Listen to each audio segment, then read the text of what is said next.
This is the DTV Digest, the podcast that brings you news and reviews of films which didn't make it to the cinema. And now, here's your host, Mike Parkin. Hello, everyone, and welcome to the DTV Digest Short Shots, the podcast where Rich and I look exclusively at short films. And in this particular episode, we are looking at the latest Etheria Film Festival selection.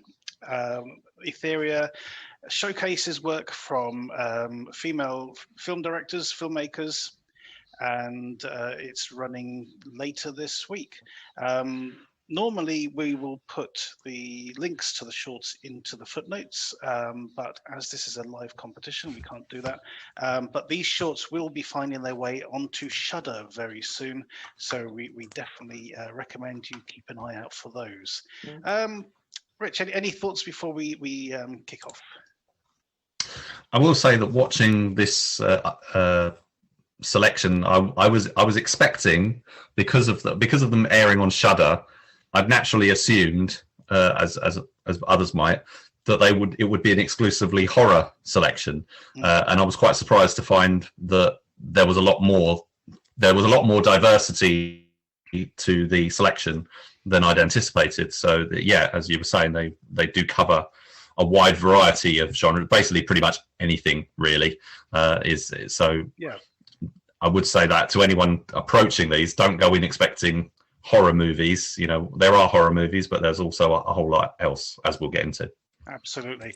This is the third installment that I've personally been looking at. The Etheria TV series, anthology series, has aired on Prime, and I was lucky enough to sort of review those prior to release. So this is even better, actually getting in on the ground floor of the actual festival itself. So let's crack on. Let's start reviewing some damn films. Our first film then is The Fourth Wall. Chloe fights for her moment in the spotlight. How far will she go to upstage the annoying actors with whom she is forced to perform Shakespeare's A Midsummer Night's Dream in French? This is a great kickoff to the selection. It's probably the most avant-garde of the group. I think this is it's got a very sort of post-punk style in the way it's filmed and edited, and with its soundtrack, shot in French as well. It makes it quite interesting.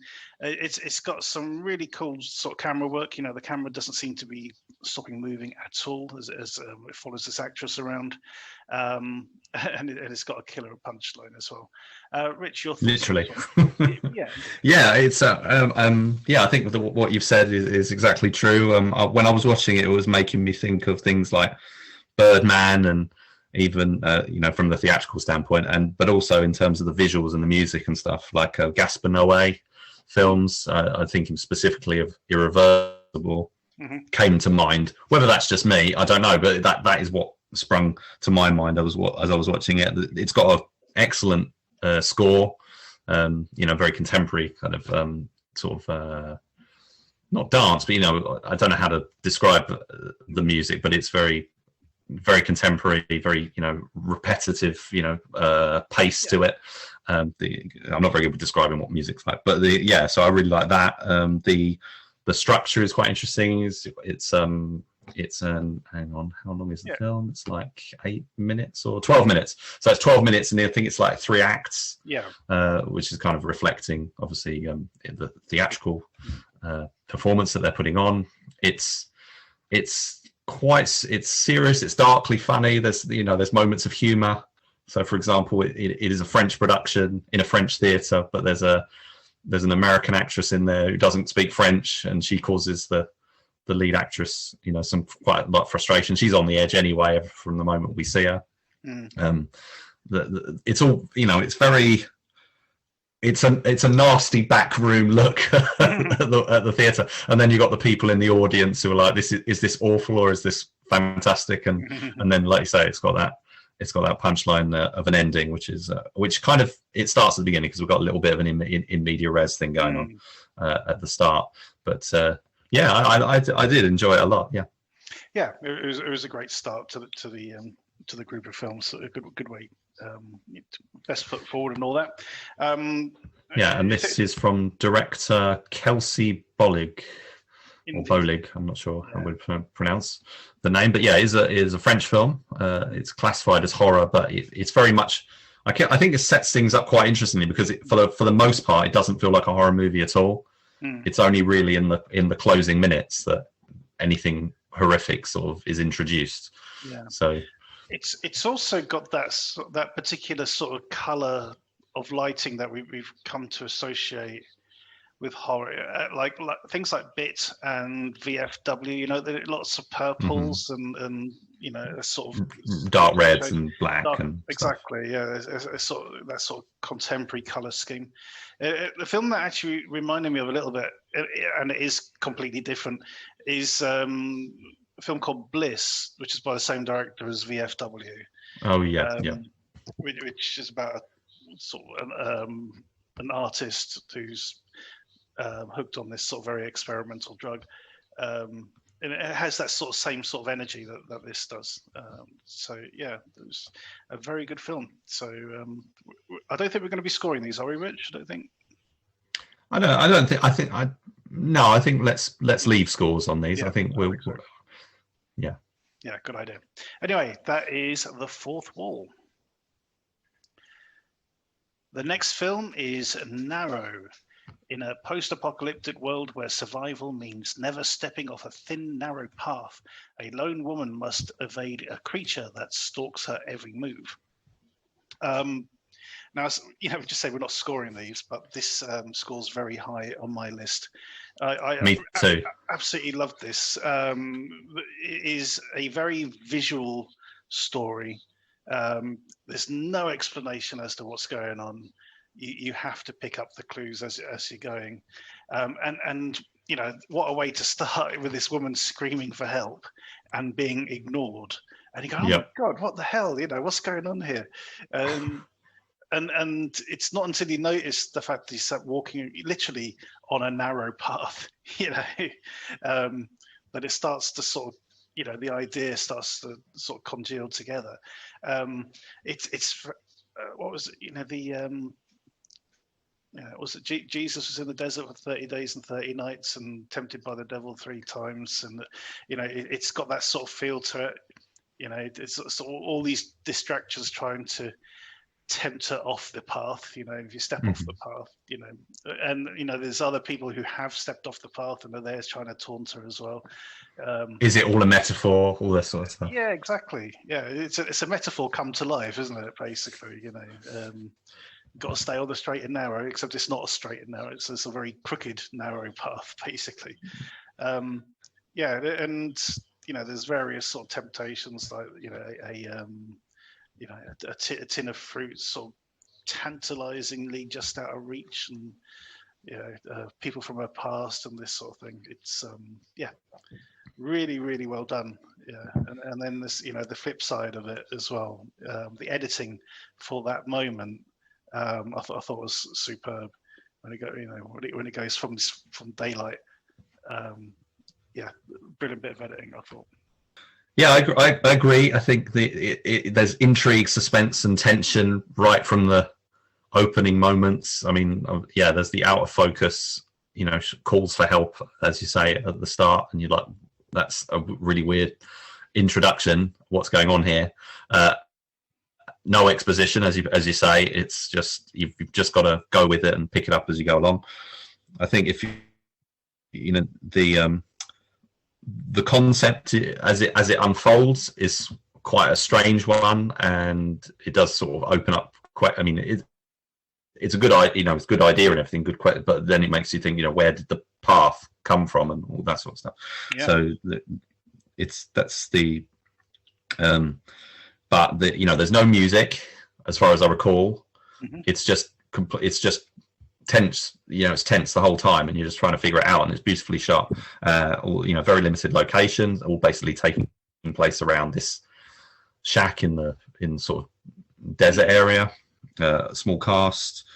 Yeah, it's the people are behaving strangely, and she sees someone she knows. Are they really there, or is it a is it a figment of her imagination? We don't know. We've got no idea on any of this stuff. Is it all in her head? It could be anything. We've got no idea. But it does play fantastically well. And again, the conclusion is very satisfying. This is the kind of thing I could easily see expanded. Make this into a longer form story, or a feature, or even like a series or something that could develop this. But the great thing is it works in and of itself, which I love. I don't like it when a bit of a story doesn't feel in some way complete, and this does. Even though there's no exposition, no explanations, whatever, it still feels like a perfectly assembled film. Yep, and this is directed by Anna Chazelle. I hope I'm pronouncing this right.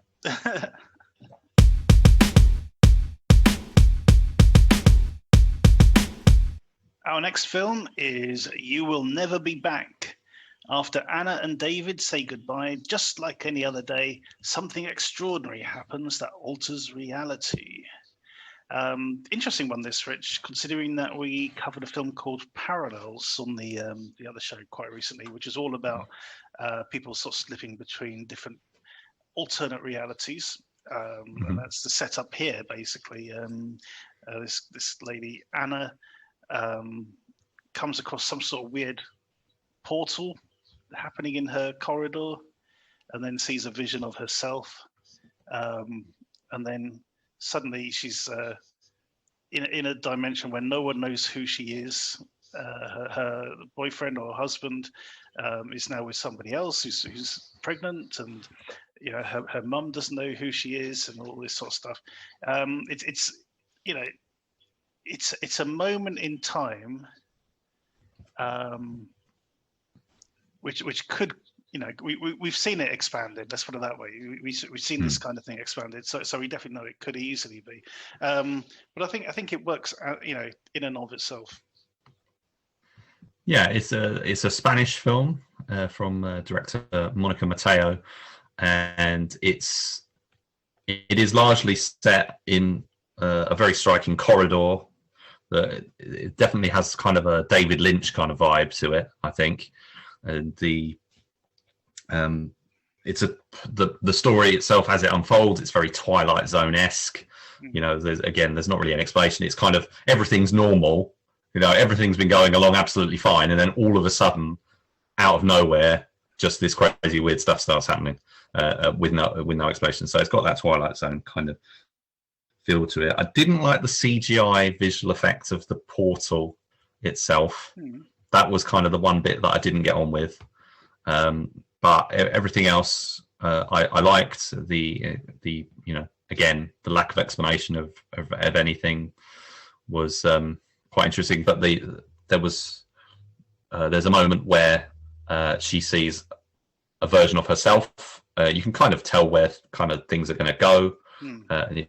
It's not particularly surprising in that sense, but I did really like it a lot, and say that sort of the production design on that corridor and everything, and the weird stuff that starts happening with it, it was really good. Yeah, definitely. I mean, you say Lynch. I mean, a bit of Kubrick in there as well. A bit of Kubrick, definitely. Bit of De Palma, De Palma when he made Snake Eyes, he sort of saying the whole thing with the corridor, because he had a similar sort of corridor which he stretched. He stretched artificially, sort of, for a particular scene. Anyway, it works very well. So that is You Will Never Be Back. Our next film is Bootstrapped. A physicist travels back in time to save her relationship and, in turn, the world. This was filmed by Katie Erin for less than $100, apparently. It's her and a couple of friends and a couple of camera phones, iPhones. But this, it's simple, but works incredibly well, and it's got a great punchline as well. Yeah, it's kind of a sketch. Yes. The scene. I mean, it plays very sort of serious, but comical. I watched this one last because all the other ones were linked to Vimeo, and this one was actually one we had to watch on via a Google link or whatever. So I actually came to this last, and I was surprised actually that, considering it's a female filmmaker driven kind of initiative and festival and whatever, that this was the only film that really stood out as an LGBT story, with characters, lesbian characters.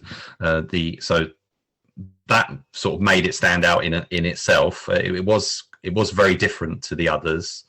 I thought it was all right. I didn't mind it. I like the sort of punchline thing, but it did feel more like a sketch than like some of the films that we've seen and that we're going to talk about, are very cinematic, films, and this is. But then again, that just adds to to the diversity of what this whole thing is about. It's covering the gamut of, a little sort of light, low budget sketch, almost romantic comedy kind of thing, mixed with a little bit like 1 Minute Time Machine or something like that, or whatever it was called. Was it 1 Minute Time Machine or 3 Minute Time Machine or something? That was a really good short film about time travel.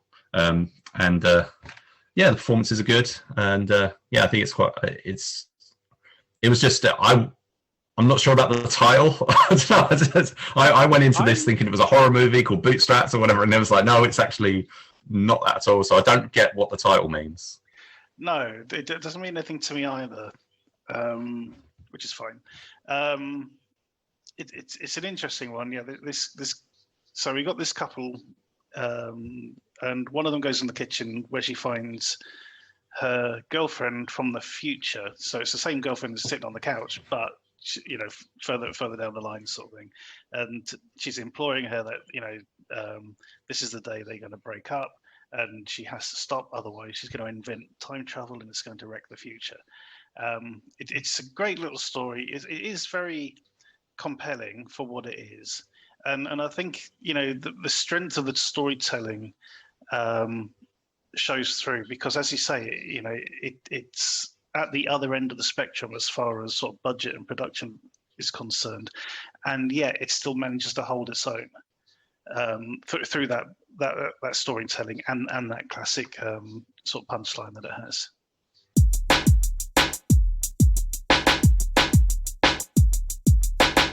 Next up is Misfits, directed by I'm going to wreck this name. I'm going to say Chani Ray Walker. Please, my apologies.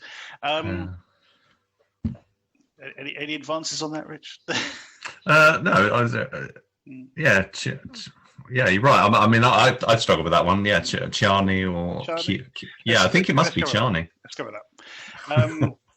And we do apologize if that's wrong. So when they learn their friend has kidnapped a cop, two sisters and leaders of the Black Panther Party must set aside their differences to navigate one of the most turbulent nights in US history. I've missed out a key piece of information there, Rich, on purpose. Do you know what? You know me, I hate in media res. I absolutely hate in media res. It's usually a very lazy sort of genre device. Staple. Yeah, it's a device where if someone's looked at the film and went, nothing's really happening for the first 10-15 minutes, people are going to get bored. What do we do? So, okay, let's nick a bit from later in the film to show them that yes, it will get exciting. Anyway, I've been mulling over this all day because I was thinking this short is absolutely brilliant. If only it didn't have in media res, because we start sort of in 3/4 of the way through, and then it jumps back. But the more I thought about it, I think this is one of the few occasions where I think it's actually justified, because it sets up this tense situation, and then it jumps back to where this woman is entering the sort of community house of the chapter house, the chapter house that these the Black Panthers have, and everything is fine. It's a very idyllic scene. Everyone's happy. So you're jumping from this opening scene where you're thinking, So you're going from this opening scene into this moment of idyll, and you're thinking, well, what changes? What is the catalyst which is going to get them from this to that? Later on, and I think that's the only time. Every other time I've railed against the use of in media res, and this is probably the only time I've went, I think it might be justified. Your thoughts, Rich? Well, I mean, as you say, it is an excellent film. The thing that while I was watching it, I'm 4 in at this point. I'm still of a mindset of this is a horror festival, so therefore I'm waiting for the horror. And I know that you could interpret it and say, this is a horrific event, that's happening, or that's happened, and the results of it, and all that sort of thing. But it's not meant to be a horror movie. It's not meant to be that at all. It's much more of if anything, on the website I'm looking now, they classify it as a thriller. It's much more of a dramatic piece kind of thing. But that was kind of where I was watching, and I was really confused because I was thinking, and I've had this when I've watched some of the films on Shudder, which this will be appearing on. I watched a film called Bluebird in My Heart, and there was no horror in it whatsoever, and it really confused me because I was like, isn't Shudder a horror hosting thing? So, but no, apparently it's much broader than that, and this is another example. In this case, obviously it's a different kettle of fish, but it will be on there. So this is one of the films that was kind of really confusing me. I was like, are they trying to stretch the definition of horror or anything? No, actually, it's not that case at all. Etheria is not just about horror, and nor is really Shudder. So moving away from that initial confusion, the film itself is extraordinary. It's 18 minutes long.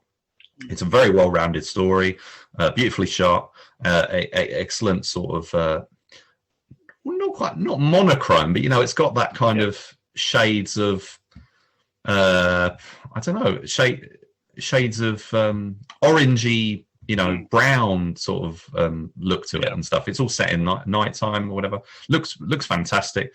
The turning point event occurs about halfway through, and then we jump forward in time, and that's when we get back to kind of where the opening is. And yeah, I don't want to spoil anything or whatever, but it's a very strong, very topical,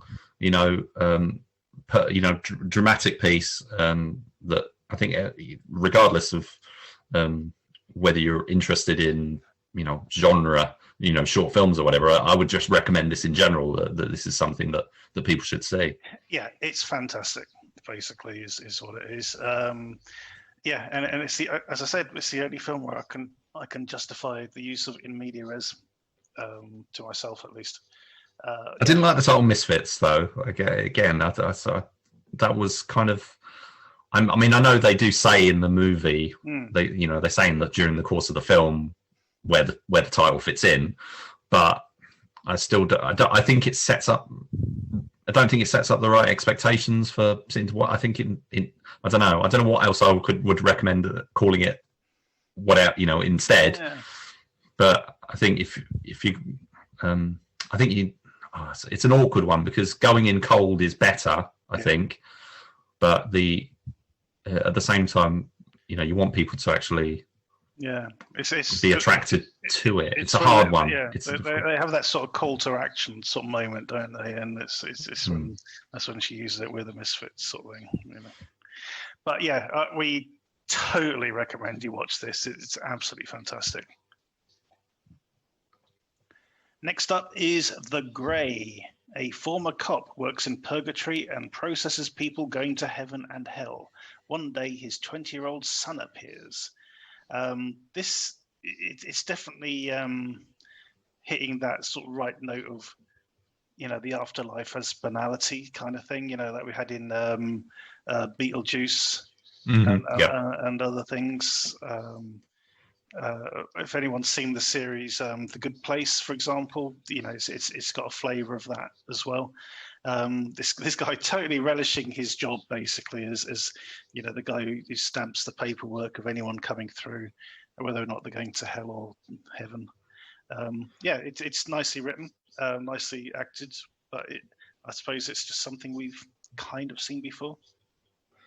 Yeah, it's a afterlife dramedy kind of thing. I think like Defending Your Life and, like you said, Beetlejuice or The Office, all these kind of different movies of this is kind of that sort of in the vein of all of those, really. Well, not the darker, crazier Tim Burton stuff of Beetlejuice, but kind of The Office, the sort of paperwork thing. Actually, this one is more like it's a DMV, isn't it? It's more like a. That's what I thought it was when it started. A vehicle license registration. Yeah, that's what I thought. That. Yeah, and but yeah, it's got that. I mean, if anyone's listened to the previous episode, what we talked about, from called The Jungle of Accounting, I think this kind of it doesn't use that documentary device that film does, but I think it's set in a similar kind of vein. It's got that, like you say, the humor coming out of the mundane and the characters that are being interacted with.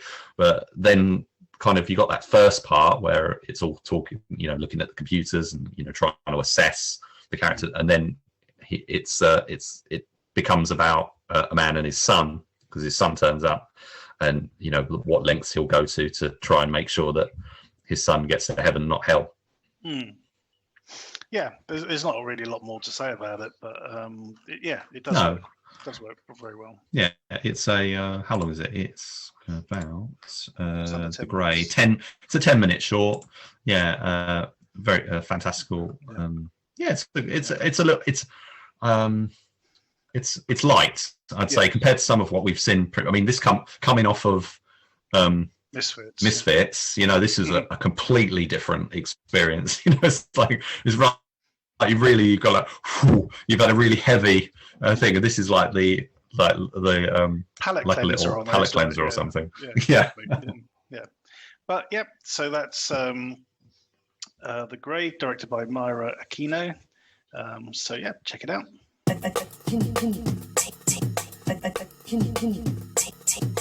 Next up, it's Pulvertron 500. I believe the subtitle which came up was the Shagmatic 500, I think. Something along those lines. So this is directed by... Because it's a Spanish film, I think. Yeah, Spanish film directed by Silvia Conesa.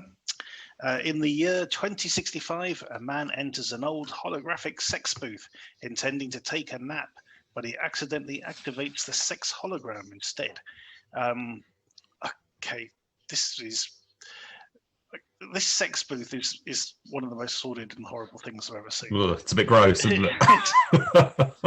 I mean, the bit where he accidentally sits in the chair and then has to stand up again, it's like, oh no, just feel really icky, basically, just looking at this place. It's quite icky. Yeah, and they do make a point of letting you know exactly what sort of things have been going on in there. So this guy, he accidentally activates the machine. It costs him a lot of money, but he kind of ignores it and just wants to have a nap. But this sort of hologram keeps trying to engage with him, and then it's an interesting one, and it depends how cynical you are, how you interpret what happens. Because I don't really want to go into it at all, because I don't want to sort of spoil what happens. But there's, it is open to interpretation. Whether or not how cynical she is to the situation. I think you can. Yeah, I think you can take it, as you want to. I think, it depends on your disposition as well. I think, I kind of left it with a more of a positive, kind of hopeful kind of interpretation. I think what swings at it is the way she smiles at the end when she recognizes him, because when she reboots.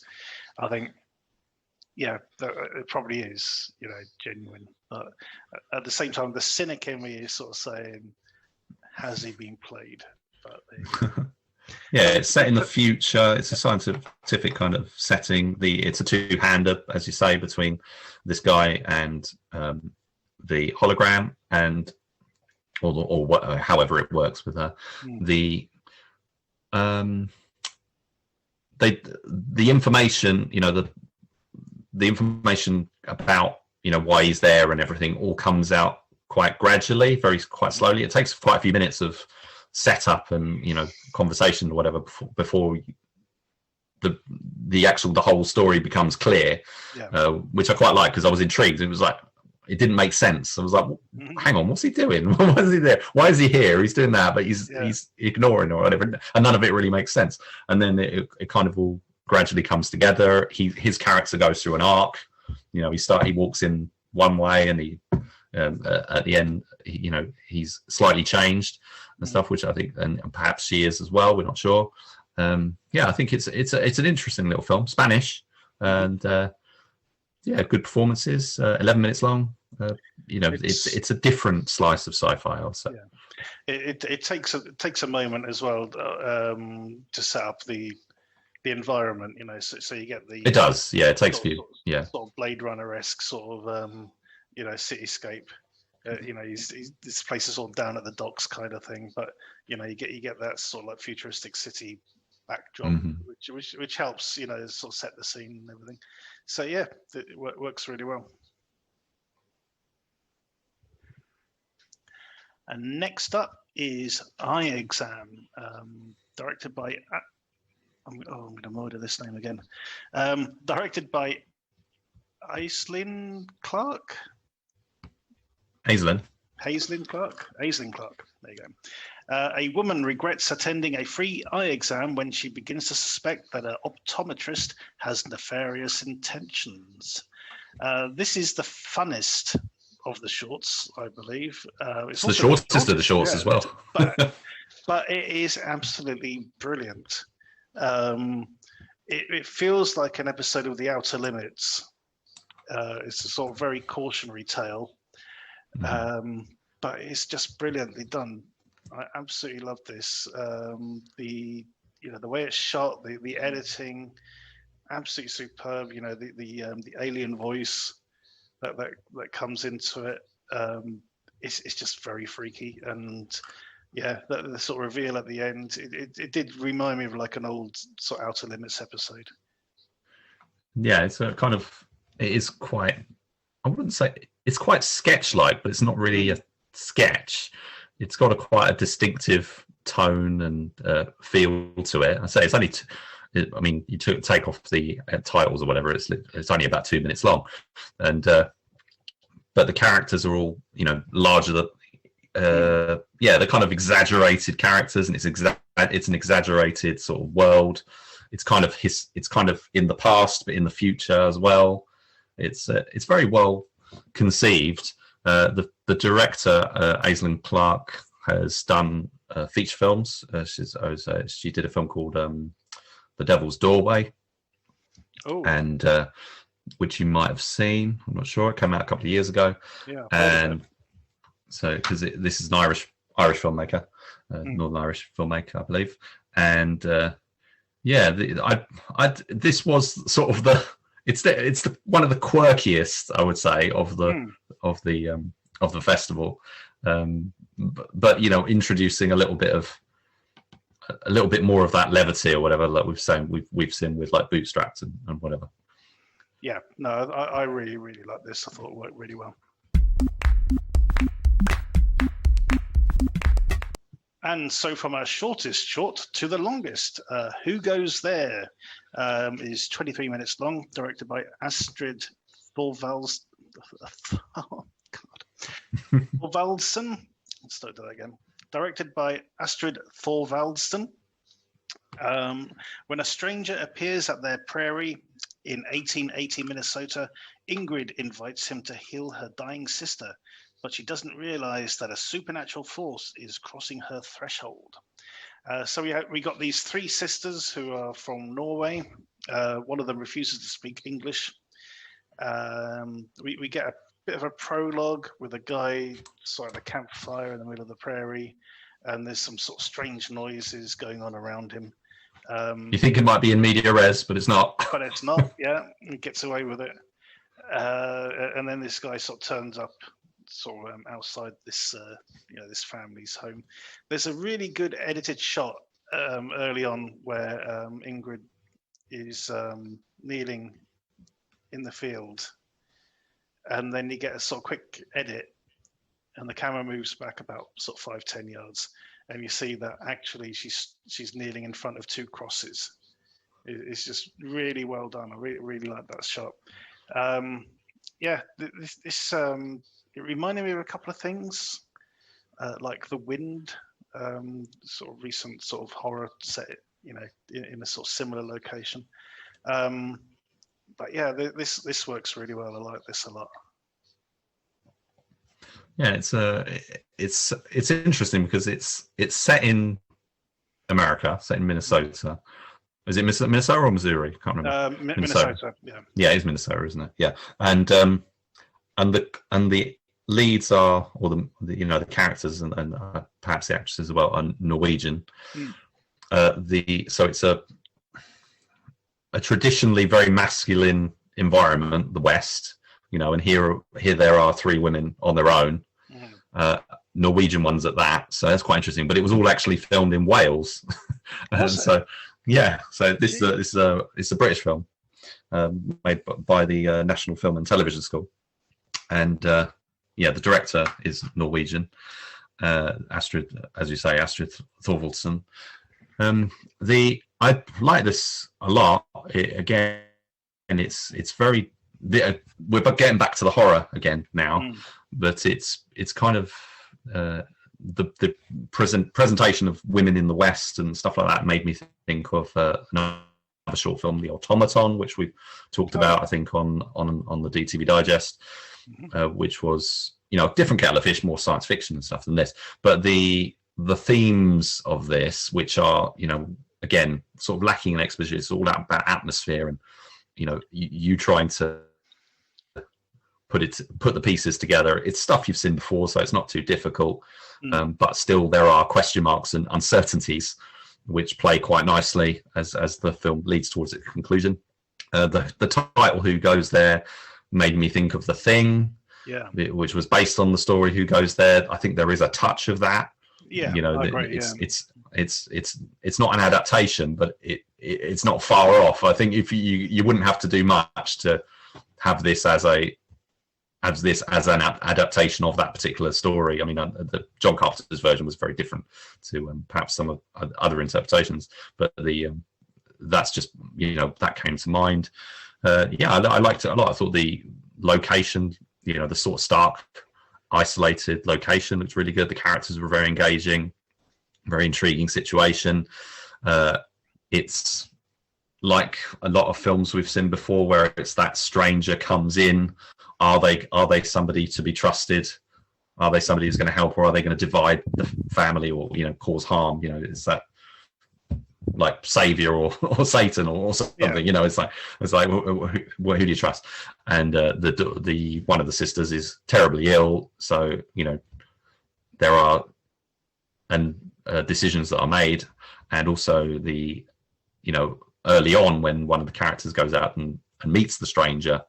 Again, it could have gone one of two ways, but the character's personality is such that she takes a certain course of action, and that it's these actions that tell you about who the characters are. I think more than perhaps the dialogue does. I think it's very well constructed film. Yeah, it's got some really good sound effects as well. There's a sort of whistling effect when. Yeah, it's really well done. My favourite part of it actually is when you see all the crucifixes slowly falling off the wall. That's really good. That was really strong.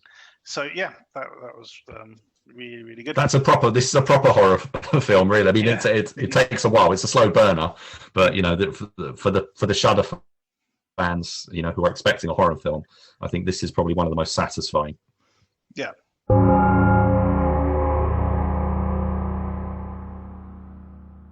So, Rich, I mean, we've had a quick run through of all 9 of the shorts that have taken part in the Etheria Film Festival. Just sort of sum up, which ones really stood out for you? Narrow definitely was a standout. That was one of my favourites, and also Who Goes There.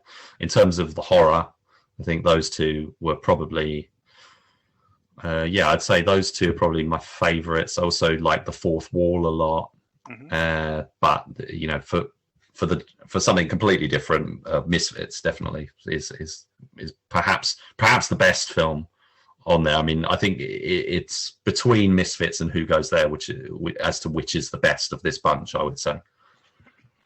Yeah, I'd have to agree, especially with the Misfits. Narrow was probably my. I think for my gut, I think Narrow is my favourite, but Misfits, you just can't fault it basically. Thought that was really good, and Eye Exam really sort of tickled my fancy basically. I thought that worked really well for what it was. Just you know, as I said, you know, sort of truncated sort of outer limits kind of scenario. So overall, I mean, it was a really good bunch of films anyway. I mean, there's nothing bad here at all. You know, they're a very strong selection. The film festival is taking place later this week, so we've no idea who's going to win or anything like that. But we do recommend you check out these. I don't know if does it work that way. This festival. I think there is an audience choice award or something. I don't know. Oh, is there? Because I know what they're going to be doing is they're going to be showing all these. I believe it's in one stream. You know, what you don't select which ones you want to watch. I think they play them all together, and they're available from June the 25th to July the 25th on Shudder. And I think that's award. Yeah. But this is a really strong selection. Hopefully you will check them out on Shudder as well. So thank you for listening, and tune in next time.